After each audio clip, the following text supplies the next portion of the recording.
اكبر هجاص في تاريخ الكرة المصرية رضا عبد العال. انا هو انت كنت بتدرب ايه يا كابتن رضا؟ وانت مالك؟ ادرب ولا ما ادربش؟ انت مالك؟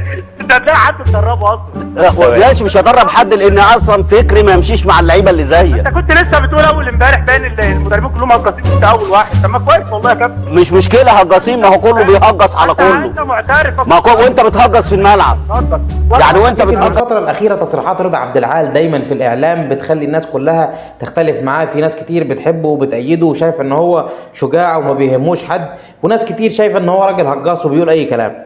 خلينا نبعد معاك خالص عن الإعلام ونرجع قوي للزمن ورا سنة 1993. كانت ضجة كبيرة في سوق الانتقالات المصرية بانتقال رضا عبد العال من الزمالك للأهلي.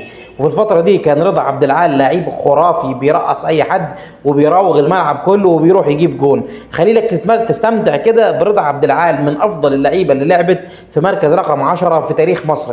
كان بيلعب السيروهات بشكل احترافي كويس قوي، وكان بيراوغ واحد على واحد بشكل جميل جدا. يمكن كان عنده مشكلة إن هو بيحتفظ بالكرة كتير، وكان عنده سنة في البطء في إنهاء الهجمة، بس هو كان دايما بيهتم بالناحية الجمالية. عشان كده كانت الجماهير بتحب تتفرج على رضا عبد العال.